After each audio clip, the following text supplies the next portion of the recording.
I'm ready whenever you guys are. Joe, are you gonna? Oh, there it is. Right. It's 12:02 p.m., January 18th. I'm calling this meeting of the special meeting of the Economic Development Corporation to order. I see that we have quorum. Veronica Gonzalez is the only member who is not present. Blanca, if you don't mind certifying public notice. Hiren Goven, President. Present. Roland Gomez, Vice President. Present. Daniel Dan Diaz, Secretary. Present. Aaron Ronnie Rivera, Treasurer. Present. Veronica Gonzalez, Director. Sabrina Walker Hernandez, Director. And Raul Resendez, Director. Present. We have quorum. Awesome. And certified public notice, please. The notice was posted in accordance with the Texas Open Meetings Act on January 14th at 1:40 p.m. All right, thank you. Do we have anybody online or in who signed up for public comments? No. Okay. Closing public comments. Moving on to regular agenda items. A, discussion and possible action regarding the Edinburgh Arts, Cultural, and Event Center. So I think we were all at the meeting last week in regards to the design. Edinburgh Arts presented to us a plan that they have for, items that they would like in the building. I just wanted to discuss with you guys, based on the design and everything, what y'all thoughts were, what items you would like to see changed or discussed here today. So kind of a little bit more informal chat. Mr. President, I have a couple of concerns with the way the design of the building. In that the event center, we know what square footage it's going to have, but the pantry area or the food area, I think, needs to be a little bit larger. And I wanted to see how we could do that to where we could make that particular room a little bit larger to accommodate caterers and people of that nature. That's one of the concerns I had with that particular design or space. Do you have a picture of the layout? I'm gonna pull something up. If I could provide some context first for the meeting space. Let me see here. Okay. So this is the information, and I don't know if you've ever seen it in this format, and I organized it just a little bit better than my notes that we've been using at the design development phase. But I think this is important first. So this addresses why the size of the particular event space. So there's a reason why we were trying to get to that kind of a 15 to 17,000 square feet. So let me just go through these real quick. And they're Sorry to interrupt you real quick, Ron. Yeah, of course. Just for the record, at 12:05 p.m., Veronica Gonzalez did join the meeting. These are sorted by largest to smallest. So obviously the McAllen Convention Center has what's called their exhibit hall, 60,000 square feet, banquet capacity with a dance floor of 2,000 people. That is not what we're competing with. I just put that for context, so we can take that off the table.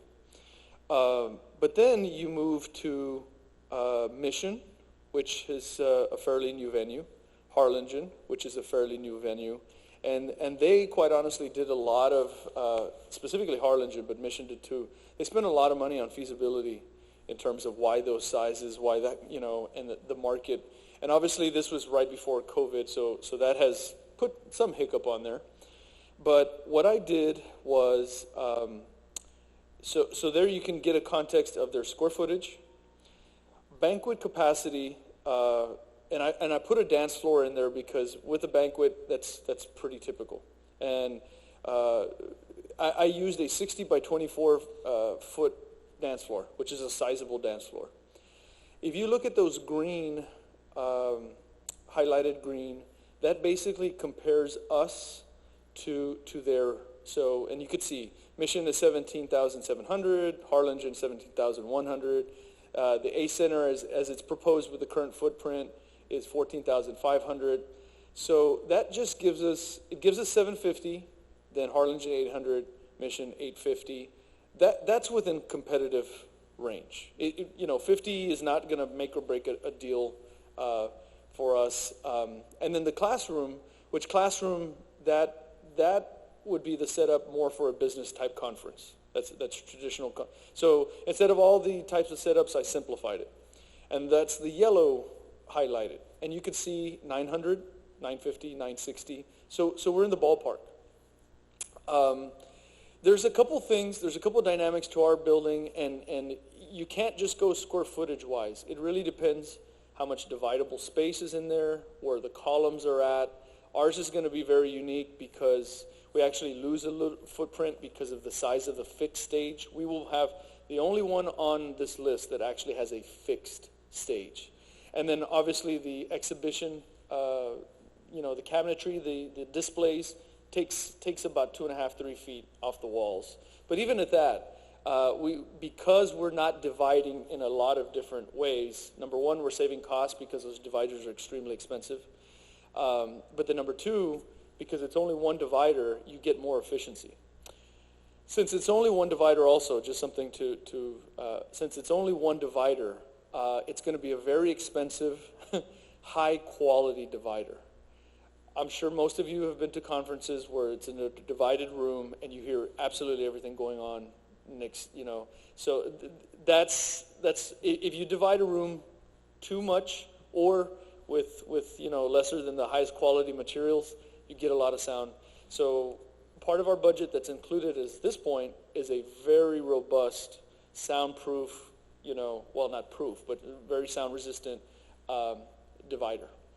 So those are the, so Mission and Harlingen, those are the ones we're directly competing against. If I scroll down just a little more, then you'll see the Brownsville Event Center, which is in the range, but just that really does begin to fall off just a little bit.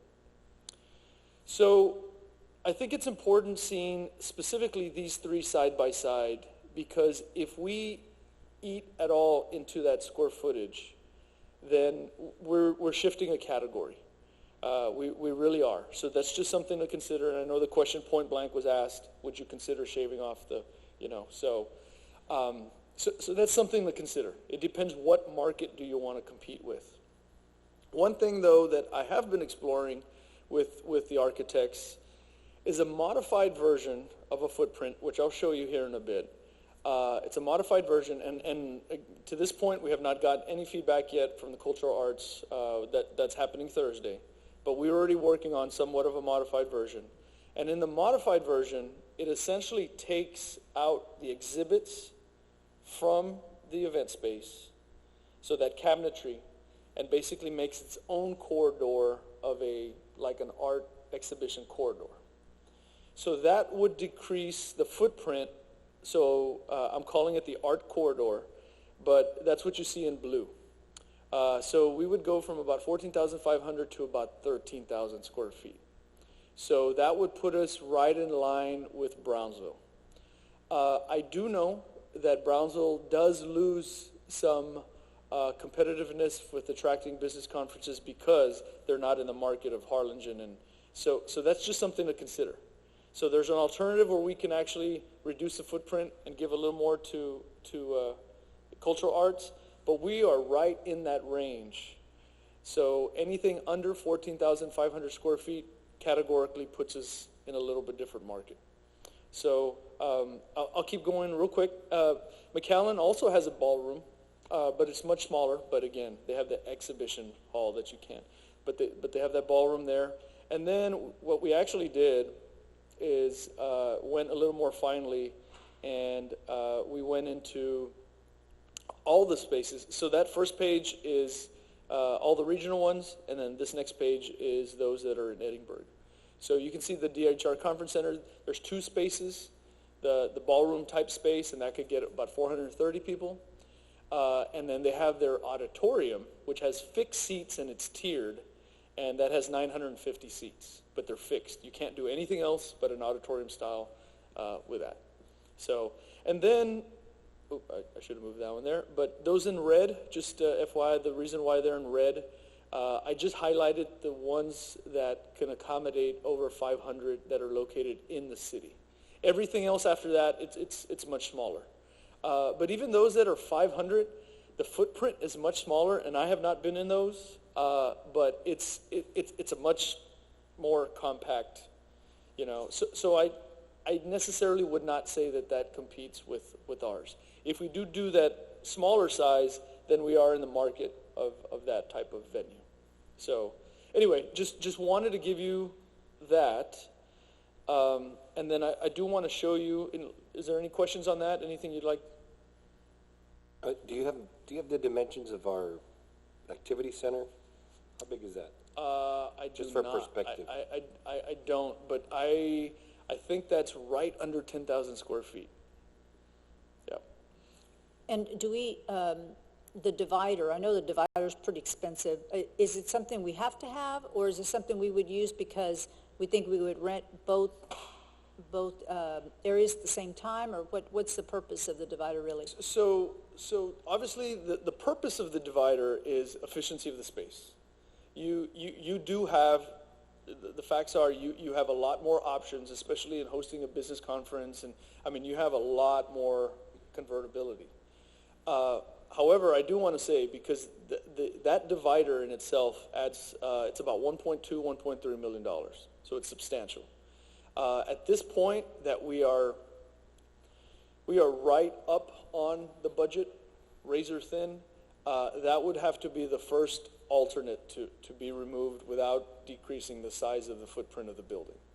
It's so we're as we're moving forward with budget, it's either decrease the footprint, or one thing as an alternate is eliminate that. And what about the stage? That's another thing that could possibly go. If we needed more space for the food prep or the bathrooms, could we do away with the stage? It could. The bathrooms, we have a solution. That's not going to be an issue. The food prep, we do have a solution, and I'll show that to you in just a bit. So,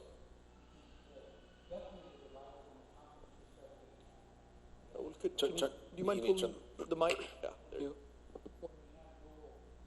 Have a conference and you want to separate folks and what have you.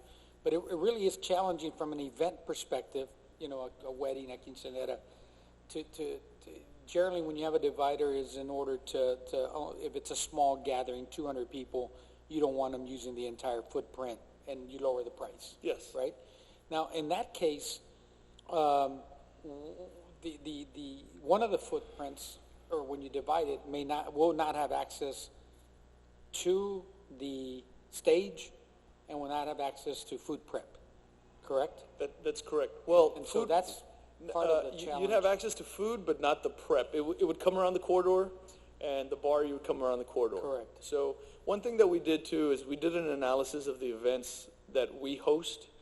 And the two that really stood out were the UFO Fest and the South Texas Film Festival, which utilizes, in the past, it's multiple venues, multiple screenings going on at once. So if you have a divider, you can actually show two things going on at once. Yeah. So that's where from a perspective of people utilization, it's at a conference for the most part. I don't think so. You're gonna have two weddings going on at the same time per se. Most likely Or not. quinceaneras or anything like that. So that's $1 million plus. That's a lot of money for just a divider. Yeah, and And to be able to do it right, we got one shot at it. We got $7 million at stake. yeah. To be able to do it one The reason time. it's so expensive is because the quality, Sure. it's soundproof. If you're going to do it, you should do it right. And then obviously we have, I think it's 20-foot ceilings. Sure. So it's a large. but correct me if I'm wrong, of course, I understand the complete justification of the divider for different events or different size events, but I guess I just assumed that divider would also be utilized to help to give more space to cultural arts if they needed it during a certain time or whatever. They can do a display. So now you have two venues where you can actually rent one and allow them the use. That's exactly right. So if there's a traveling exhibition of Correct. something, they So- could use one of those spaces while the north side still is a functional venue. So on that aspect, I thought, man, we need the divider to give them the space for larger events. But of course, I don't know. So it's longer this way, that it's not a square, right? So if I could have what I wanted, it would be a divider that went this way, where you can still have access, both sides can have access to the stage and divide the stage, where you have two venues that can look at that. But Well, again, a fixed stage is really for performance. If you need a stage, like none of these other venues, none of them have a fixed stage. Right. So it's easy to bring in a portable stage with skirting and things like that. just me looking at it, it made no sense to block off one section to no stage and the other side to a stage. But I mean, I guess it has its ups and downs. Yeah, because then you'd have two long rooms. Right. You'd have long, narrow rooms. So it takes away the conference space if you do it too long. So, Question on the fixed stage. So I get the concept of having a fixed stage, but have we thought about a stage? I don't know what venue I went to, but they have a stage where it's fixed, but you can push it in and extract it out. I don't know. Kind of the gym bleacher. Right, type gym thing. bleacher style, yeah. So it's a cost issue. You can do that, but it's a cost issue. And quite honestly, you know, so the stage is also the size of that dance floor, 60 by 24. Are you guys able to see this on your screens? Yes. Oh, okay. So 60 by 24, it's not the most, in other words, it doesn't really hurt. It does, it's substantial, but, you know, obviously that could be a concession with cultural arts that you could say, well, you can get that, you know, 1,500 square feet somewhere else and do away with the fixed stage. So one question I had, and I mentioned it to Ron, he said he talked to the architects, is the way I remember seeing it in the architect's drawings, the event center was right in the middle, right? And if you go to Mission or if you go to DHR Conference Center or whatever, you notice that the big ballroom is over to the side, right? And because if you're going to have cultural and arts folks there all the time, you're going to have little kids, you're going to have adults, you're going to have craftsmen, right? Is it going to be conducive for business, like you have a business conference going on or a nice event, to have all of that intermingled at the same time? Or do you want to have to where they kind of have their area and we have our area, but the two, you can go from one to the other pretty easily? And so I know he mentioned that it might be a structural issue and they talk about it, but just wanted to bring that up. That's what it was. It's really the footprint of the land we have. You know, like Mission is actually set up this way, except you enter from the side. So it's really the same footprint, except turned on its side. So, you know, if you looked at it like this, it's really the same way, because Mission does have all those rooms that run parallel to it. It's just you come in from that side. So because of, you know, the alternative to moving it would be having some columns, because that's kind of the structural part of it. But there's some soundproofing that you can do with the, let me actually show this. So this is something, and I took this just from the discussions that I heard without the feedback. So what this model does, it does change the footprint. The footprint stays the same, but the layout is a little bit different. So first change here is there's a significant increase in restroom space on the bottom. So significant, and really that was just a change in the vanities. So that one was we found a creative way of doing that without, you know, adding cost or anything square footage wise. So nothing there actually changes. And then on these restrooms that you see here, they're on the left-hand part of your page, same thing. We added more restrooms there just from a change in vanity. So we got additional restroom space. And then to provide a visual option, if the city council advocates for removing that staff on that northwest quadrant, essentially that would add 3 additional classrooms. So 3 additional classrooms. It basically, the western wing would basically be 6 large, and we're talking substantial classrooms. What you don't see on this as well, if you line up the classrooms on the west side like that, then you can have exterior entrances coming off the west side. So somebody that actually comes to a particular classroom or something like that can come in without ever having to go through the building. There's some security issues that we have to be concerned about, things like that, but it's feasible. So the food prep area, so if you look at the stage, you can see there on the left, you have the green room and some storage area, and then you see the stairs that go up to the stage. So what we had in the original footprint is we had two sets of stairs, one coming in the left, one coming in the right. A simple fix without having to really add substantial to the budget, we just eliminated the right-hand side of stairs, the ones on the east side, and then we were able to take that food prep area all the way down to the corner of the stage. So that got us nearly 220, 230 square foot of food prep area, which is pretty significant. Because you have to remember, this is truly food prep area. It's not a commercial kitchen. So it's just something that off the dock, they basically get things ready for service. But you do have that open corridor just to the north of the food prep area that there's a lot of bleed through. You don't even really have to have a food prep area enclosed like that. You can actually have it open. The only thing, I think the term is, this is a clean food prep area. So it just allows you another, you can actually shut the doors if you have exposed food and people aren't going through there. So, Sorry, Ron, was there some consideration when they said like the food prep area next to the stage and the noise level? no, not really, besides soundproofing on that other, something that can be done too, quite honestly, is, so if you go to the food prep area and you look up, there's a storage area, so those can be swapped out. So, and one thing we did also too, because they advocated for much, much more storage, is we kind of reconfigured the storage, but the only concession that we're here is that the studio black box, I don't know if you remember from the other one, it was an L. Well, this now makes it a perfect rectangle. So these are just, again, we made these modifications just on the feedback we received. But essentially larger restrooms, eliminate the staff space, add classrooms, increase the food prep area, increase storage, and the only concession was the black box. Ron, I have a question.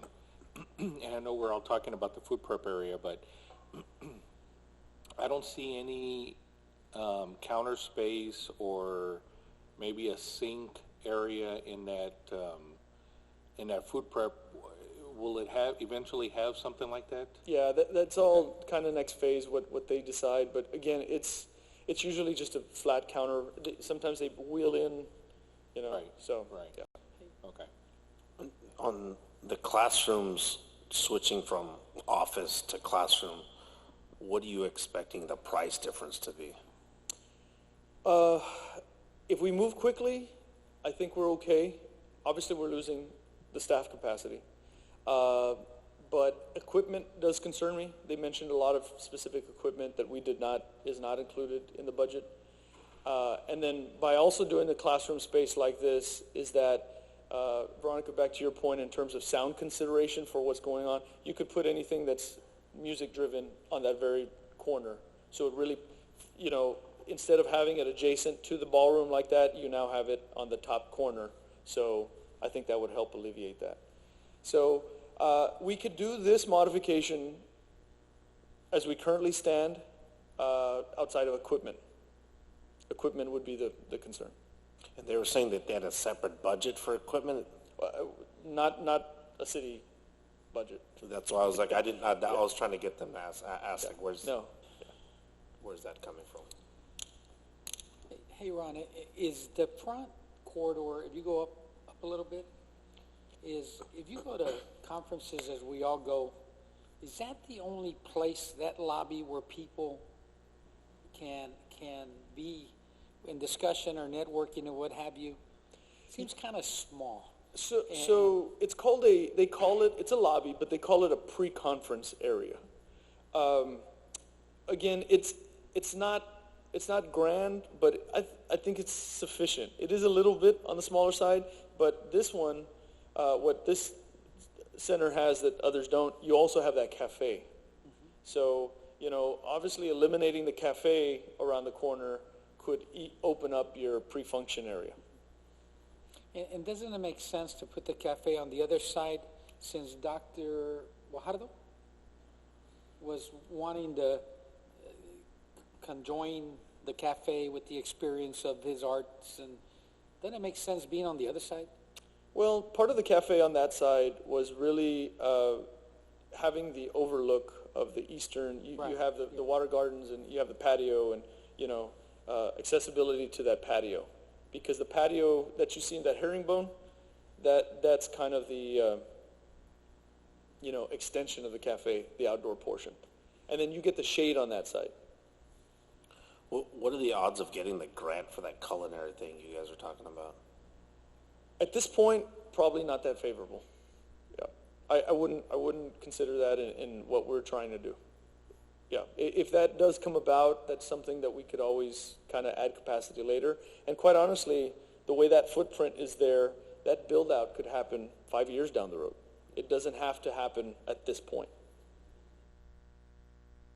You mind zooming out? Sure. I had a thought for future, because we've done it in construction in the past where we'll pour a little bit extra foundation for an expansion in the future because it's cheaper to do right now, and then we'll have stub outs for water, power, electrical, enough to what we think it's going to be needed.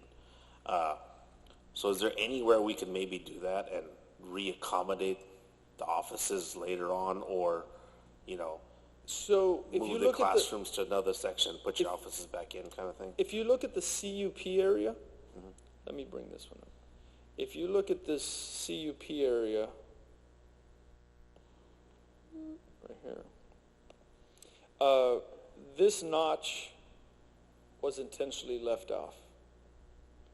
Here's the dock on this side, but this area, honestly, what we left that notch for is those metal storage containers, because there is some storage that they need that doesn't have to be climate controlled, and it wouldn't eat into the square footage. But you could always build out that notch, and you can always build out this notch. You could even go further. We have, where this sits, we probably have about another 15 feet to the east before you start getting into the detention area that's part of that block. If we just poured that extra 15 feet of foundation, do you know how much it would cost? A lot, but we can figure that out. I was thinking, like, for the future, you could. Yeah. Honestly, with the fact that you're not destroying anything, that herringbone would be just pavers. It's not that besides escalation costs, it's not much of a price difference. You're not getting a, true substantially, not really. But, say in the future you wanted to build out that patio area. Technically, you can build that out as 2 floors.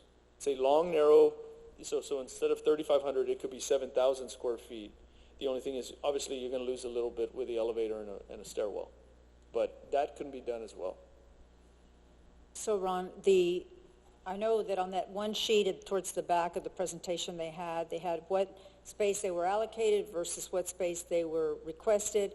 And I think it was somewhere in the 4,000 plus that the city offices were going to, if they went to them, that would get them about to close to 8,000.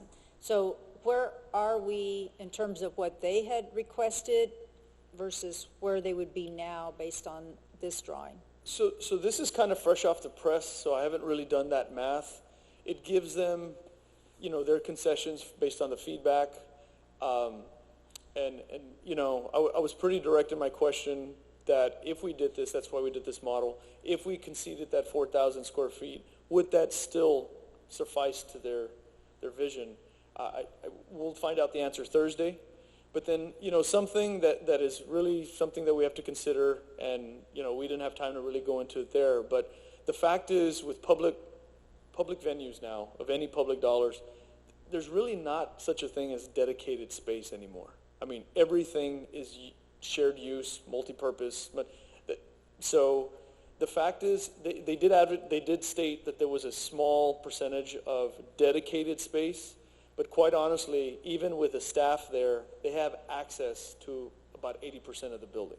So 80% of 40,000 square feet is pretty substantial.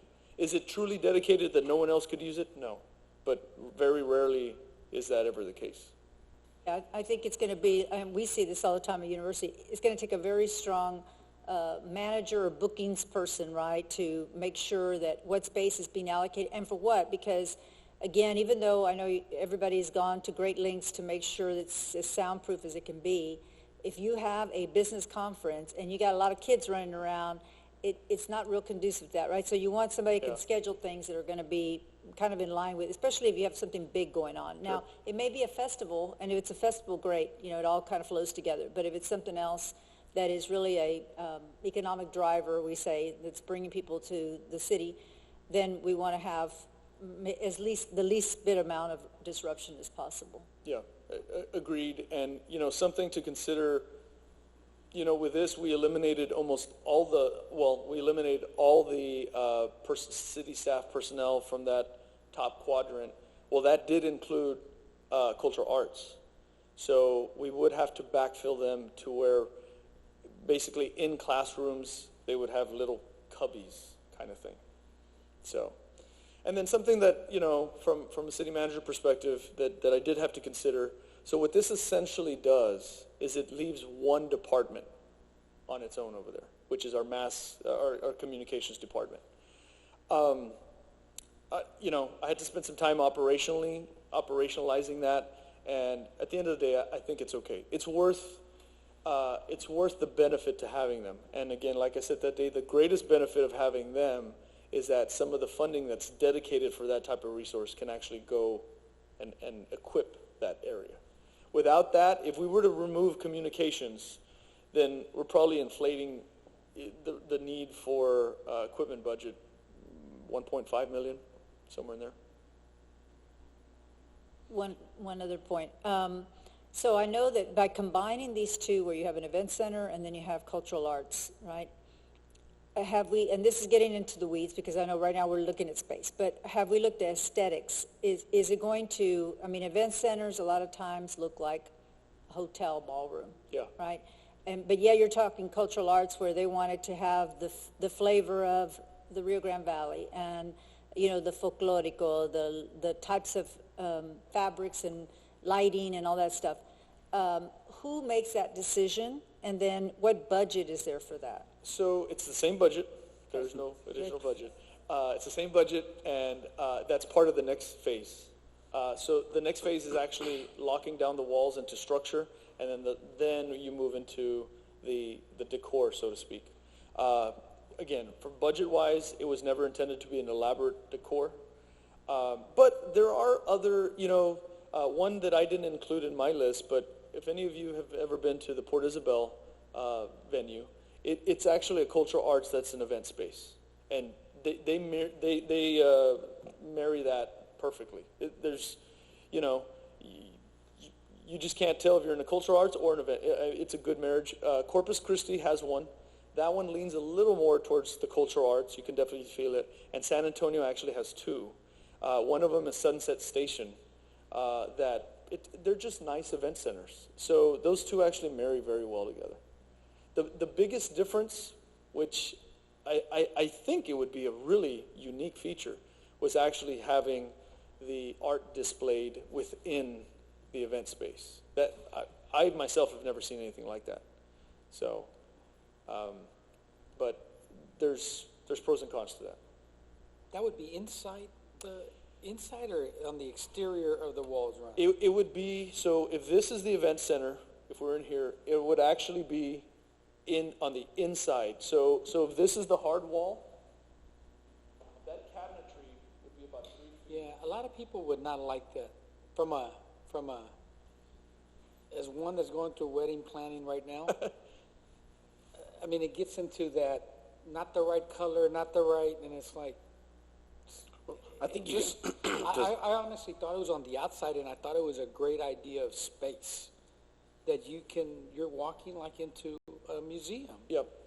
And so I didn't realize it was inside. Well, that alternative does you know, in that alt version that what I call an art corridor, it actually removes it and puts it in a corridor, but you lose about 15 to 1,800 square feet of the inside. Yeah. Ron, I had understood that there was going to be some offsets along the wall of the event center that would create, or that would adequately provide for those, that was it? Yeah, you can see those dark gray notches. Oh, but yes. Yeah, right. But they're coming into the event center. I thought it went out to the corridor. Yeah, no, they're, sorry, I'm drawing kind of, but those are encased into the, Because I saw a photo that looked like it was a corridor. That's what I thought, and I thought it looked awesome. And I thought that looked great too. But it's actually the walls. So the walls are very nice. And part of that also was, not only do you have the display, but the bottom part of it, it's almost like hidden storage for that artwork. Yeah. My concern with that is, I guess, truly, what our vision needs to be, which it was, is a true state-of-the-art event center. Yeah. We're going to need it, as with the great work that staff and all of y'all have done with what we're doing downtown, and the investment of UTRGV and everything that's going on in Edinburgh. We got to do it right once. Yeah. And this is our shot at it. And it just seems like we're giving away a lot for the right purpose. But should the EDC commitment of $7 million be the one giving it up? Should we be giving up that event space?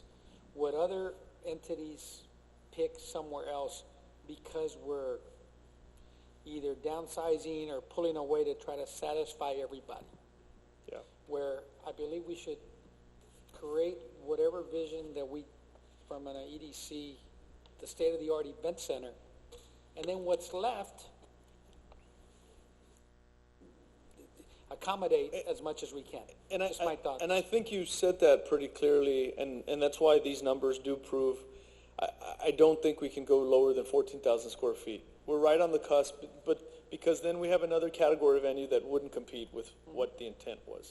So what if those cabinets went in on these 3 general classrooms and they shrunk by 3 feet and made, They all the could. way down that line? Because then you get all the cultural arts stuff together. The kids can participate in it, look at it, Yeah. without, even if there's an event going on, they want to see art, it's still on theirs. Well, it's Side, for lack of a well. better First of all, back to the color. If somebody planning an event doesn't, those are pretty easy to drape, and I think we can build something in that which would help with the soundproofing. But I don't know if any of you have ever been to an event at IMAS, but I've been to an event where they actually have it in the gallery. So it is common, for gallery space to be event space. It's just the whole concept of the glass and the cabinetry was really to protect the artwork. Because generally when you go into like IMAS, they have staff everywhere, But if you're going to have a wedding in an active art gallery, you want to make sure it's protected. But these are concessions we made based on the conversation. Again, I do agree with you, Raul, that the event space I think needs to be self-contained, and I don't think EDC is compromising anything there. And then obviously with the city council direction there to see how that affects city staff. But not that it was a buffer, but we can accommodate it in other ways if they chose to go this route. And Thursday we hear the arts, what they're going to accommodate, right? We get their take on it. Yes, and I hope, in our planning, I just hope to hear if council would like to, forego the city staff space, will that 4,000 square feet be enough? If it isn't enough, then we do have significant challenges that we have to look at other departments. Ron, every day that's going by, how much square footage did you say we're losing? So it's about $75,000 a month, $75,000 a month that we're losing. Dollars. 240 Which turns square out to feet how a much in month. square feet? 240 square, I calculated $300 a square foot. But that's per month or per 240 a month we lose. 240 a month, okay. I'm very nervous about budget. Right. Yeah. And again, I understand the need to rethink this, but, we just want to be on time, be on budget. Yeah, I think that's very important, in fact, super important, but I think, like Raul says, we need to get it right, and we just have one shot at this. So from this alternative, just so I'm clear, this alternative version that we showed today, anything else here that you'd like, other feedback that you haven't given that we need to consider? Again, the sound with the food prep, I think that's a pretty easy concession. That storage that's just to the north of it, we could swap that. The only problem with that is that you're serving food through a storage area. The only thing I would offer where the restrooms are, and again, you're on a break of a conference, you have people talking, and then the restrooms are right there. That in and out of the line getting in the way of the you're gonna have lines all through that really lobby. It's gonna feed into the lobby, I guess I should say. Yeah.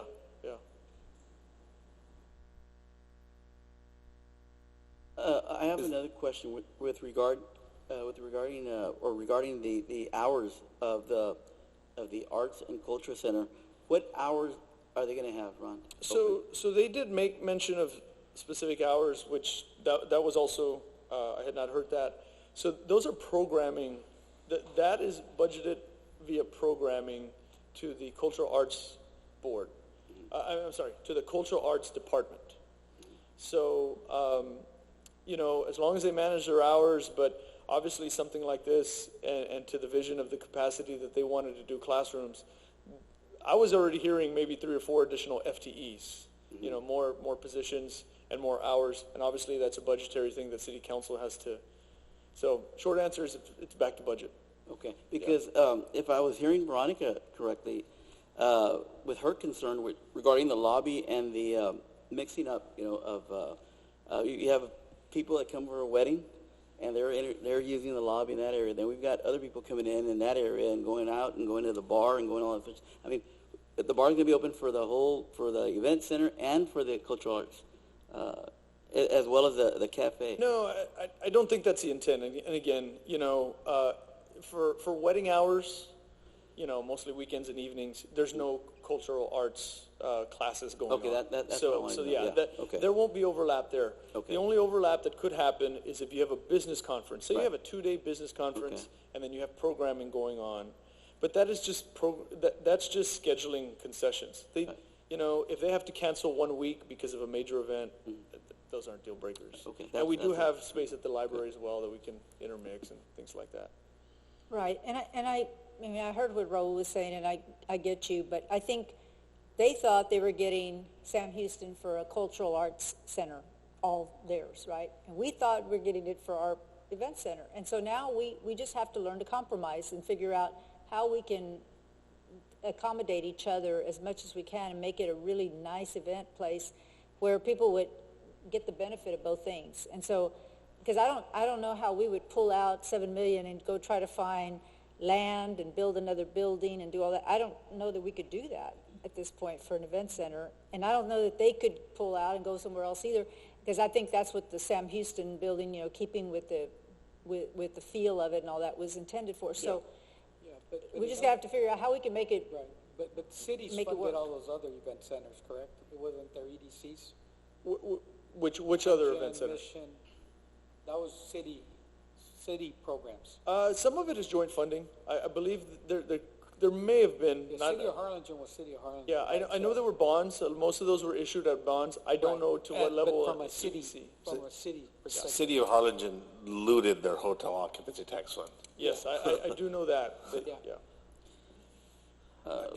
Ron, just for construction, cost savings or whatever, having the IDF room from the telecom from the furthest spots is bad. Having the 'Cause what? Your telecoms and electricals in the corners, because those lines running them are the most expensive. So you have to run it all the way across your building. I think that's why they're actually split. So instead of one major hub, I think there's 3 different smaller ones.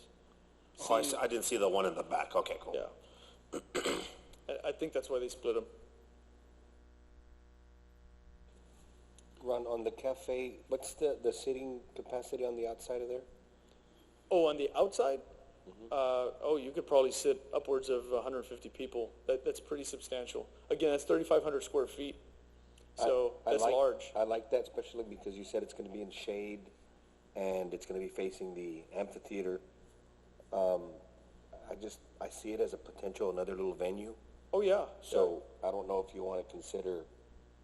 Well, something that we thought of doing is just with really nice decorative wrought iron fence, doing some kind of like a rose garden type thing where somebody can do an outdoor event as well. And I guess it'd just be a portable stage, right, or something at the end there? Oh, yeah.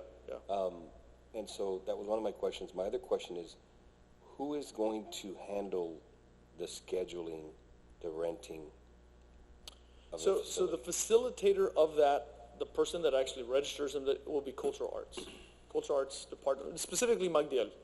But, I've talked to Ronnie with the chamber, so everybody will be soliciting opportunities, obviously Economic Development Department, but the actual, kind of like the way they do the auditorium now. So Cultural Arts does all the facilities as we speak right now. So, but there's a lot of coordination always, between parks and them, and and it's never, since I've been here, I mean, there's never anything that gets bumped other than a priority due to the public health emergency. But yeah, they work very well. There's a lot of So then, coordination. you don't see any conflict of choosing a art thing over a conference thing? So the revenue will always trump anything else. So, and that's kind of be by policy. But something that we didn't talk about, 40,000 square feet, that's about $6,000 a month just to maintain, just to keep the lights on. So, sustainable revenue is always going to, given that we have the library and other things. The revenue would go to whom? Back to the city, because the city's basically paying the bill, but, any supplemental revenue. And that's really important too, something, and this is obviously on the city council side, but, I did a little feasibility with what we could project as a rental rate, and plus or minus about $4,500 for the full venue is about market. But something, again, that the city council really has to kind of be firm on is not waiving that fee. Because I know as a city facility, we're going to get a line of people that want something there and having it waived. So we are going to have to create procedurally some really tight parameters. It's waived only in XYZ criteria. Because, as you know, everybody can make their case to having it waived. Then it generates no revenue. And again, I said this to a council member the first time we discussed this. In no way, to be very clear, is that revenue going to make this facility break even. It just every bit helps for the maintenance. Right. Well, I will say that from both perspectives, I know that, and I'm not speaking for the council, but what I've heard, they do want to make sure that we don't take up any space for city staff. And on the flip side, the cultural arts people, they want every square inch they can have. I even heard this morning, they say, well, the building was donated to us to do the entire cultural arts. So I have to agree with Ronick. We have to find a happy medium and make it work out for both of us. So bottom line, the cultural arts, that Sam Houston is probably, it's about 18,000 square feet, but of that it's probably, let's say 15,000 of usable space. So this is a 40,000, as today stands, 40,000. So, even access to half this building gets them more than what renovating the Sam Houston would be. Sure. So, that they definitely have to consider that. Yeah, and I think the happy medium is as much square footage for what they need to do without city offices, and then we keep our portion to keep. I think both entities happy. I particularly like the second footprint, if you may, that you gave us with, we increased the food prep area a little bit. We addressed the bathroom issues, and I'm pretty comfortable with that. Yeah. Those were my concerns. And as an economic driver, I think we have to stay competitive with the top 3 venues on that list versus going way back to the bottom, because, I mean, it's all about trying to bring people into town and justify the expenditure on our end. Yeah, plus something that I think, besides McAllen, which again, we're not necessarily competing with that, but again, you will have the outdoor amphitheater, which is a 2,500, 3,000 person venue at its doorstep, the water gardens, the downtown. I mean, there's things that can't be replicated that we'll have. Right. So that's the benefit of not just this building, it's everything around it. Anybody have any more questions, comments, or concerns on the East Center before we move on to the next topic? And then I think the One only thing question. that number one When we concern meet is budget. Thursday, we're meeting with the whole group again, or? Yeah, Okay. yes, that's Thursday at 12 p.m. Okay. Yeah. Okay, thank you. Okay. Moving on to agenda item B, discussion and possible action of property taxes at 6930 DeMarco Street Drive, Lot 7. So in the process of trying to close 2 transactions in the industrial park, something turned up in a title search. And so in your packet, we tried to give you, I know it's a lot of information to digest and you only got it yesterday. Blanca put a timeline. Do they have hard copies? She put hard copies of the timeline up there for you. But I'm going to actually ask our city attorney to kind of talk through this.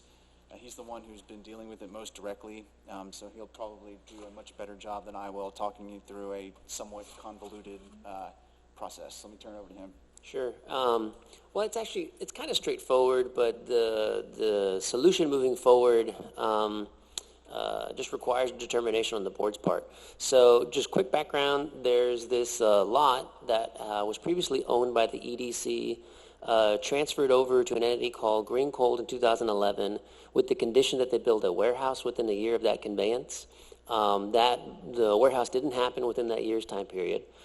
Shortly thereafter, the EDC granted additional time by executing an amended deed that gave 2 more years for the completion of that warehouse. That put the completion date sometime within, I think, May of 2015. That did not happen either. Thereafter, the EDC did give a communication to Green Cold that it was exercising the option to take the property back because of the failed condition. But what had already occurred to that point, Green Cold had taken a loan from a third party. The third party was already in foreclosure action against Green Cold, trying to claim that property as its collateral for the defaulted loan. So that kicked off essentially a dispute between the EDC and that third-party loan company over who had the better title to the property. The third party because of their lien, or the EDC because of its opportunity, according to the deed, to get the property back. It took several years for that to get litigated. Eventually, a court recognized that the EDC had the superior title under that deed. And then about a year and a half later or so, the court formally awarded title of the property to the EDC away from Green Cold. So that legal odyssey took about 4 years, or maybe a little more than that, for that to happen. Within that time period, though, property taxes were being recorded as owed to the appraisal district on behalf of the several taxing entities, right, that have an interest in that property. So once the EDC assumed that title back, those property taxes were still owed. And so at this time, because it hasn't been paid during that litigation time period, it's attached to that property as a tax lien. And there's a current action that's been filed in court as a result of that tax lien. So that lien exists. It does prevent the property from being sold because of its existence. And so the question at this point is for the board to determine what it believes is its best action in terms of clearing out that lien, to allow this property to be sold. And there are several options, but they basically fall under two buckets. I'll pause for any questions you all might have before I get into that. I do, Omar. Is Green Coal still in business? No, they are not. Or not? They paid zero money, correct? They did not purchase. I believe they did not actually give money to purchase the property. I think it was part of there's a conveyance and a requirement to build. When notice was given to Green Coal that we were going to take the property back, did we also notify the taxing entity? I don't know. I'd have to look at the paperwork to make sure that that's true. But obviously, eventually they were notified because we got into a legal, or the EDC got into a legal action over it.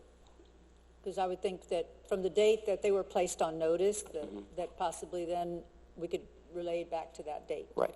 So yes, you're the lawyer speaking. Lawyers speak on this, which is exactly true. So this issue was already presented to the appraisal district. A memo was written and presented to them, letting them know that the legal position of the EDC is that title relates back to that original date when that option was exercised. The appraisal district gave that memo to their attorney, and their attorney has disagreed. So the appraisal district is not conforming with that position. But I completely agree, which is that the title relates back to that point in time. So all of the property taxes generated from then don't apply because it was EDC property at that point. So we would litigate that now? Correct. So now we get into kind of the proposed solutions. One solution, one bucket of solution deals with reducing or eliminating, right, the lien, the liability in total. That involves two routes. One is going to the original court that granted title of the property and basically asking for an order recognizing that title relates back to the date that the option was exercised. Assuming the EDC could obtain such an order, it would then be for the EDC to either go back to the appraisal district, to go to the taxing entities specifically, to try to get all the tax liabilities wiped out, right, as a result of that order. But it would take a legal process to get to that order, and then it would very likely take a legal process to get to the point where those liabilities are wiped out completely. The other route is if for some reason the EDC was not able to get such an order,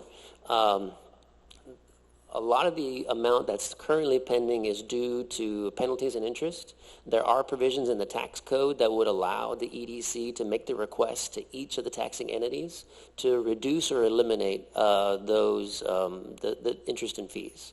But that also is a process because that takes an individual request to each entity, and each entity's governing body would have to authorize that. So those are essentially the two kinds of ways of either eliminating or reducing the tax liabilities. Obviously, both of those would take a long amount of time, months, a year, maybe longer, just depending on where we would need to go. That, though, obviously impedes the EDC's ability to sell this property, and I understand there's an interested buyer now, which, that transaction would not be able to be carried through until this is addressed. This is Siddons, Martin, and Jet Media, right?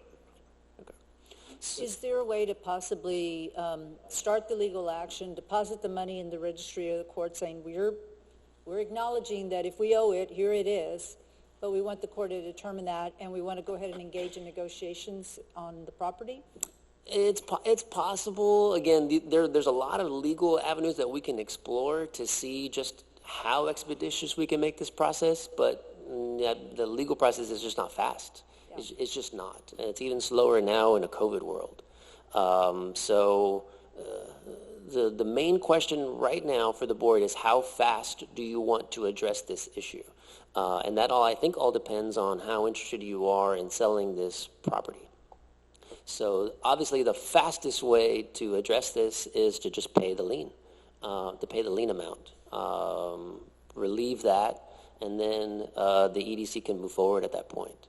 What would that do with our legal remedies if we were to do that? Does that diminish our legal remedies or doesn't do anything at all? to Yeah, it? so at that point, the EDC would very likely not have the ability to address the tax amount. Right. The only remedy the EDC would have would be some sort of action against Green Coal directly, that it owes the EDC for that amount.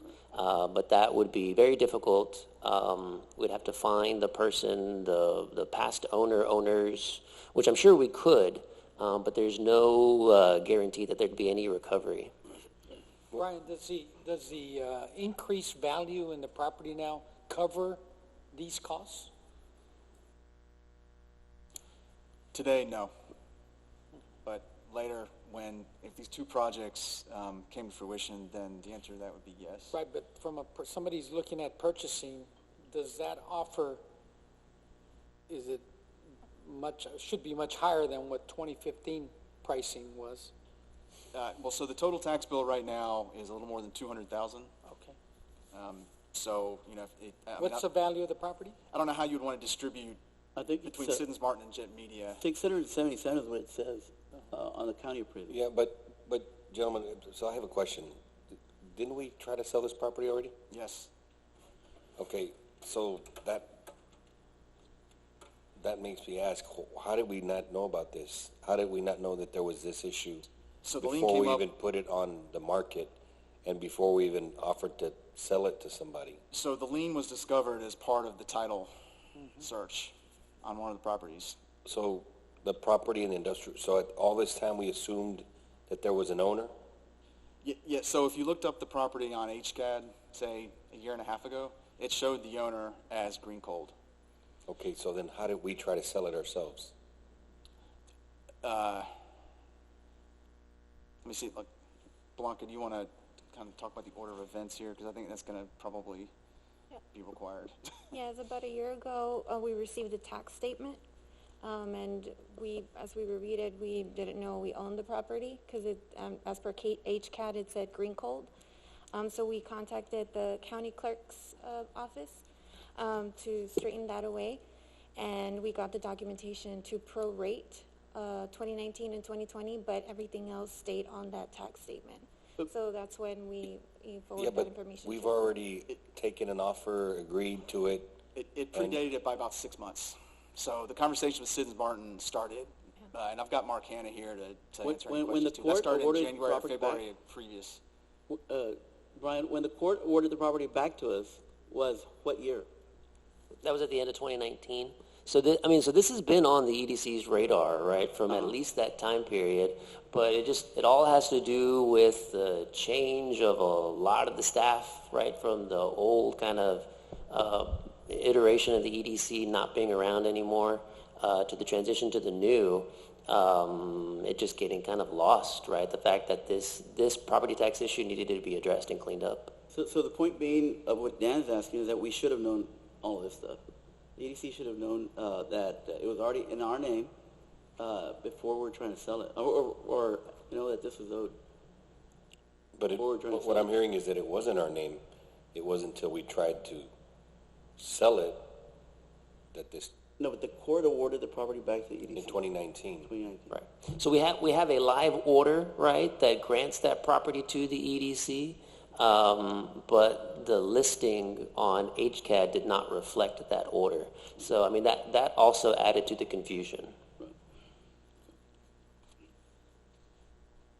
Good afternoon, everyone. So, one thing that I'd like to clear up is that tax liability. Please state your name for the record, sir. My name is Mark Hanna. I'm the principal of Hanna Solutions, working with Siddons Martin on this project.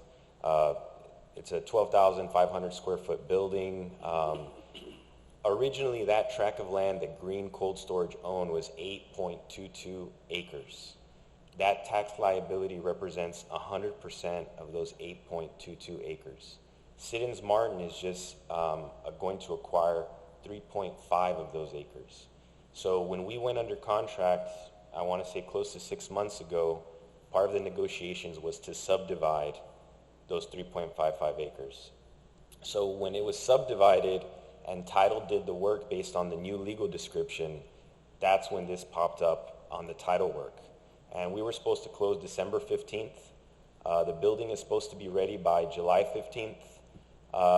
There has already $200,000 been put down payment on the metal before it went up 14%. You all were just talking about expenses on construction. The more time, the delays, the more expensive, and it's the difference between the building happening and the company coming and it not coming. The property is being purchased for $175,000, so we have a little bit of a difference, but I'd like to keep in mind that the difference between that 3.5 acres and the 8.22 acres, you all still have that other property. And that's, when you sell that property, that will more than cover this tax liability. Well, it covered, but it won't, I mean, it's in essence taken away from the value of the property.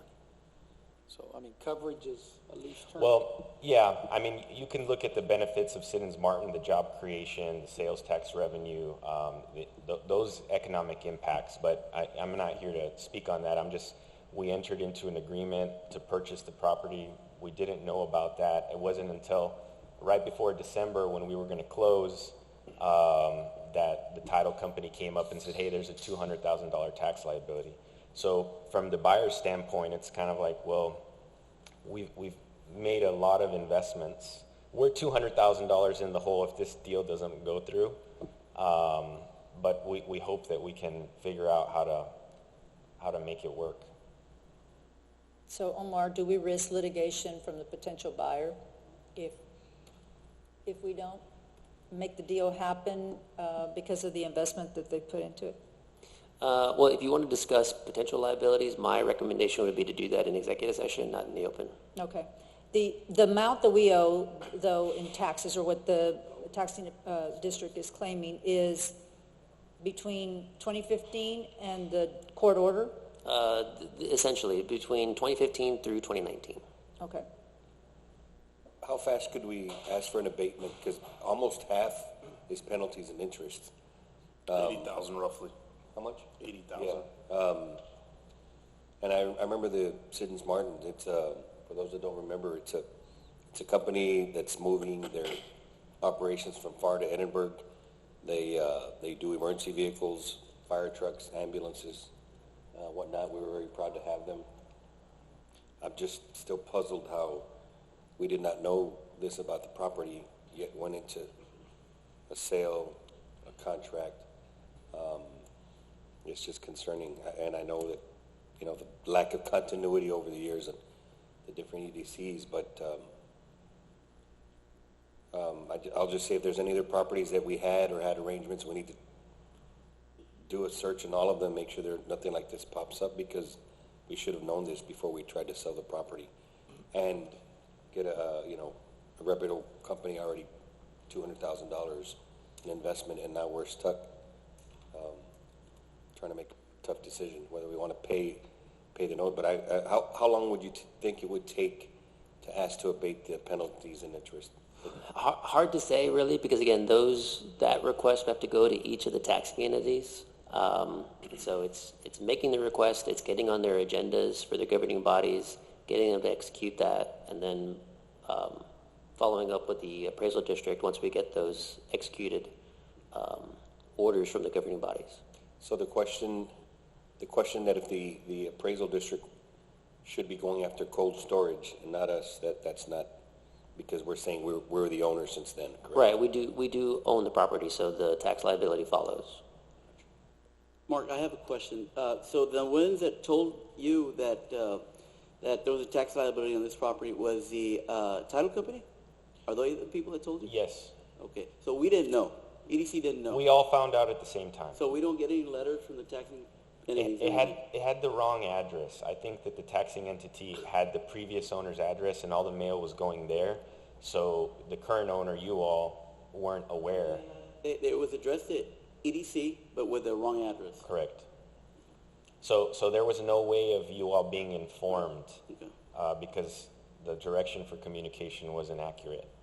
I mean, we're literally ready to break ground. Next month, we're planning on a groundbreaking, and, obviously this is going to be located in the city of Edinburgh. It's going to service the city of Edinburgh, but it's a regional business. They're going to service the entire region. It's going to be located in the city of Edinburgh. We hope that the economic impact that the business brings can offset this unfortunate liability that no one saw, but we really just want to close on the land. Once this is cleared, we're ready to close on the land and start construction. I agree with you. I think it's not your fault or the fault, so this is just something that needs to get addressed. Yeah, Brian did ask me if we had an extra 200,000, and I told him we didn't, so. We can go half and half. I'm a little bit confused, though, when you said wrong address. They were sending it to whom? They were sending it to the EDC at the wrong address, or they were sending it to the green coal? The green cold storage, yeah. So the letter, they weren't addressed to EDC. That's what I asked you. If they were addressed to EDC with the wrong address. Yes, it was the wrong address, correct. Addressed to EDC. Addressed to the EDC, yes. Well, that's what I thought you said green coal. The address to green cold storage with the EDC as the placeholder then. As the owner? Right. Correct. So they were acknowledging, the taxing entity was acknowledging that EDC was the owner of the property? Yeah, because the paperwork was recorded. You all just weren't acknowledged. Well, but doesn't that solve the case for us? They're acknowledging. I think it does, but They're acknowledging the EDC was the principal owner all this time? They were sending letters? I think it does. I think them. the issue is the time it'll take to work that out. It could take up to a year, and like I said, we're trying to finish construction by July 15th. We're already behind schedule. So I think that the issue is if you take the legal route and hold off on paying it, we can't close on the land, can't start construction, and we're upside down those 200,000. But I mean, we agree with you. So, Mark, you're ready to start construction, or? Well, we need to finalize the city process, planning and zoning, but Right. we're ready to close. We've already given the preliminary plans. We've talked to city planners. But you don't know how long it would take to get a building permit or anything? No, because we can't get the permit until we close on the land. Right, okay. Yeah. My opinion that the Simmons Martin has no fault here, and we need to figure out the best way to accommodate them. They did everything in good faith. Somehow or other there was a fumble on our end, and it really should not reflect anything on them. But we're going to have to figure it out and not let it affect their operation, because it's really our fault. It's our problem. Veronica, you had some questions that Omar recommended in executive, so I'll entertain a motion if someone wants to move to executive. I moved to I'll go. motion. Oh, go ahead, I'm sorry. I'll motion to take this item up in executive session. Second. All those in favor? Any opposed? Same sign? All right. Moving agenda item B into executive session. If there's no other questions or comments, I'll entertain a motion to enter executive. Motion to go to executive. Second. All in favor, please raise your hand. Any opposed, same sign. Motion carries. It is 1:15 p.m. and we're entering executive session.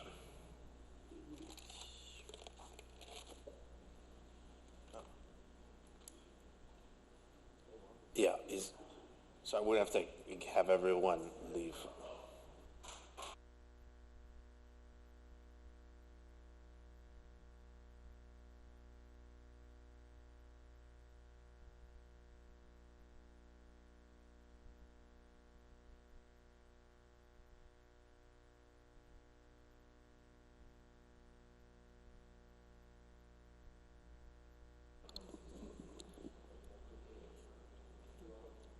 See you, Roland.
we had a very vibrant discussion, and we want staff and you guys to discuss some things that we had.